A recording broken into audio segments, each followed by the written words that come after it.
SBI வெளியிட்ட தேர்தல் பத்திரத்தின் தகவல்கள். எந்தெந்த கட்சி எவ்வளவு கோடி ரூபாய் தேர்தல் பத்திரத்தின் மூலம் எலக்ட்ரல் பாண்ட் மூலம் நிதியா வாங்கியிருக்காங்க. அதிக அளவில் நிதி பெற்ற கட்சி எது அல்லது அதிக அளவு நிதி கொடுத்த நிறுவனம் எது? பாகிஸ்தான் நிறுவனம் பிஜேபிக்கு பல கோடி ரூபாய் நிதி கொடுத்திருக்காங்களாமே. இப்படி பல கேள்விகள். பதில் இந்த வீடியோ முழுசா பார்த்து தெரிஞ்சுக்கோங்க. அதற்கு முன்னாடி இந்த வீடியோ பார்க்குற நல்ல உள்ளங்கள் அனைவரும் வீடியோ ஒரு லைக் பண்ணுங்க. உங்களுடைய கருத்துக்களை கீழே கமெண்ட்ல சொல்லுங்க. நம்ம சேனல் நீங்கள் ஃபர்ஸ்ட் டைம் வந்திருக்கீங்க, நம்ம வீடியோ உங்களுக்கு பிடிச்சிருந்தால் மறக்காம சப்ஸ்கிரைப் பண்ணுங்க. நீங்க கொடுக்குற like, comment, share and subscribe தான் ஏன்னா இன்னும் வேகமாகவும் உங்களுக்கு பயனுள்ள வீடியோவை சரியான நேரத்தில் உங்கள்கிட்ட கொண்டு வந்து சேர்க்கறதுக்கும் உந்துதலாக இருக்கும். மறக்காம நம்ம சேனலை சப்ஸ்கிரைப் பண்ணிக்கோங்க. மார்ச் 15 அதாவது நேற்று எஸ்பிஐ தேர்தல் பத்திரத்தின் மூலமாக எந்தெந்த கட்சி எவ்வளவு ரூபாய் லஞ்சம் வாங்கியிருக்காங்க அப்படின்ற தகவலை நேற்று வெளியிட்டாங்க. பிரதர், தேர்தல் பத்திரம் மூலியமா நிதி தானே வாங்க முடியும், நீங்க என்ன லஞ்சம் சொல்றீங்க அப்படின்னு உங்களுக்கு சந்தேகம் வரலாம். நான் ஒரு சின்ன தகவல் சொல்றேன், அதற்கு பிறகு இது நிதியா அல்லது லஞ்சமான்றதை நீங்களே முடிவு பண்ணிக்கோங்க. எஸ்பிஐ நேற்று வெளியிட்ட தகவலில் இந்தந்த நிறுவனங்கள் இவ்வளவு கோடி ரூபாய் நிதி கொடுத்திருக்காங்க, இந்தந்த கட்சிகள் இவ்வளவு கோடி ரூபாய் நிதி வாங்கியிருக்காங்கன்றத சொன்னாங்களே தாண்டி ஒவ்வொரு தேர்தல் பத்திரத்தோட எண், அதாவது நம்ம ஒரு பணம் டிரான்ஸ்ஃபர் பண்ணோம் அப்படின்னா நமக்கு ஒரு டிரான்சாக்ஷன் நம்பர் வரும். அந்த மாதிரி அந்த தேர்தல் பத்திரத்தின் மூலமாக அவன் நிதி கொடுக்கப்பட்டிருந்தால் அந்த தேர்தல் பத்திரத்தின் எண் எஸ்பிஐ வெளியிட்டிருக்கணும். வெளியிடலை. எஸ்பிஐ யாருக்காக இன்னும் பல தகவல்களை மூடி மறைக்கிறாங்கன்னு தெரியல. தேர்தல் பத்திரத்தின் மூலமாக நிதி கொடுத்ததா சொல்லப்பட்ட சில நிறுவனங்கள் இருந்ததற்கும் இப்ப இருப்பதற்கான சான்று கிடையாது. நிறுவனங்களை காணோம் தேடிக்கிட்டு இருக்காங்க. நிதி கொடுப்பதற்காக மட்டுமே போலியாக உருவாக்கப்பட்ட நிறுவனங்கள் அதுல சில இருக்கு. எக்ஸாம்பிள் சொல்லணும் அப்படின்னா சஸ்மெல், ஷாப்பல், பென்குயின் ட்ரேடர்ஸ் அப்படின்ற நிறுவனங்கள் பேரளவில் மட்டும்தான் இருக்கு, நிறுவனமா இல்லை. இந்த தேர்தல் பத்திரத்தின்படி எத்தனை கோடி ரூபாய் நிதியாக கொடுத்தாலும் அந்த நிறுவனத்திற்கும் நிதியாக பெற்றால் அந்த அரசியல் கட்சிக்கும் டாக்ஸ் கிடையாது. மக்கள் அத்தியாவசிய தேவைக்கு வாங்குற பால், அரிசி, பச்சை மிளகாய் முத கொண்டு டாக்ஸ் கட்டி தான் வாங்கணும். அதுதான் சட்டம். ஆனால் பல கோடி ரூபாய் நிதி கொடுக்கிற நிறுவனத்துக்கும் நிதி வாங்குற அந்த அரசியல் கட்சிக்கும் அந்த நிதி மக்களுக்காக வாங்கல, நாட்டு வளர்ச்சிக்காக வாங்கல, அவங்களுடைய கட்சியை வளர்க்கறதுக்காகவும் அவங்க கட்சிக்காகவும் வாங்கக்கூடிய நிதிக்கு எதுக்காக டாக்ஸ் இல்லை? இப்போ உங்களுக்கு புரிஞ்சிருக்கும். இந்த தேர்தல் பத்திரத்தின் மூலமாக வாங்கக்கூடிய நிதி நிதியா லஞ்சமா அப்படிங்கிறத நீங்களே கமெண்ட்ல சொல்லுங்க. பிப்ரவரி 14 புல்வாமா தாக்குதல் நடந்த அன்னைக்கோ அதற்கு மறுநாளோ அல்லது அந்த 2 நாட்களுக்குள் பாகிஸ்தான் நிறுவனம் பல கோடி ரூபாயை பிஜேபிக்கு நிதியாக கொடுத்திருக்காங்க, பல லட்சம் ரூபாயை காங்கிரஸுக்கு நிதியாக கொடுத்திருக்காங்கன்ற ஒரு தகவல் வருது.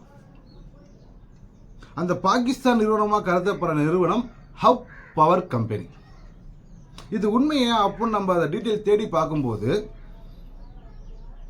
ஹப் பவர் கம்பெனிங்கிற நிறுவனம் டெல்லியை தலைமையிடமாக கொண்டு செயல்படுற நிறுவனம்.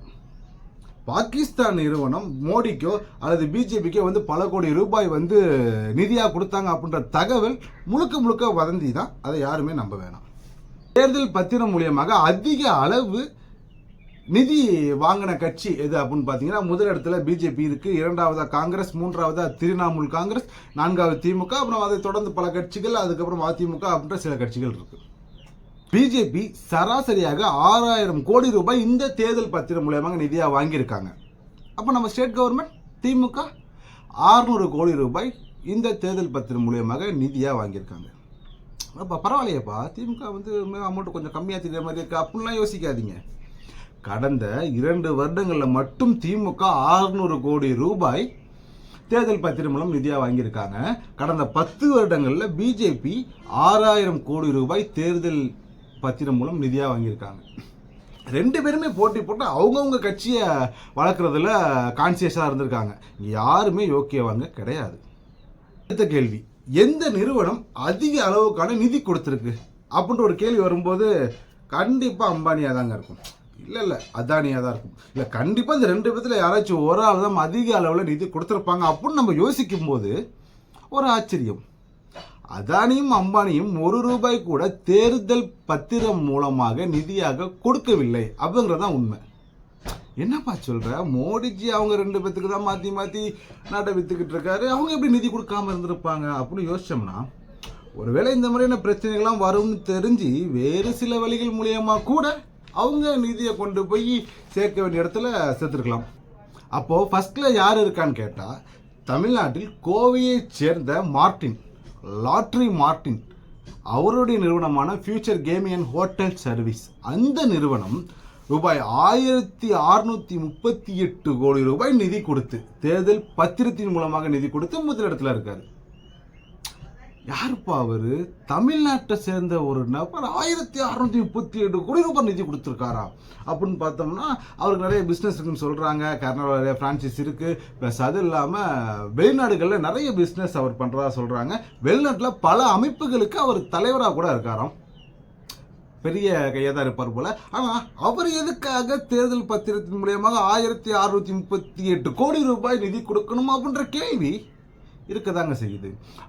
அவரை தொடர்ந்து 2வது இடத்துல பார்த்தீங்க அப்படின்னா மேக்னா engineering and infrastructure, healthy energy India, Bharti groups, DLF groups, அதன் பிறகு Jindal steel and power Torrent groups அப்படின்னு பல நிறுவனங்கள் இருக்கு. இந்த தேர்தல் பத்திரத்தின் மூலமாக திரட்டப்பட்ட மொத்த நிதியோட 45% முதல்ல இருக்க 10 கம்பெனிகளே கொடுத்துருக்காங்க. அதன் பிறகு இருக்க கம்பெனிகள் வந்து நிறுவனங்கள் ஒரு குறிப்பிட்ட அளவான தொகையோ இல்லை சிறிய தொகையோ கொடுத்துருக்காங்க. ஆனால் அதுலேயும் பல நிறுவனங்கள் இருப்பதற்கான சான்றும் இல்லை, அந்த நிறுவனம் இருந்ததற்கான சான்றும் இல்லை.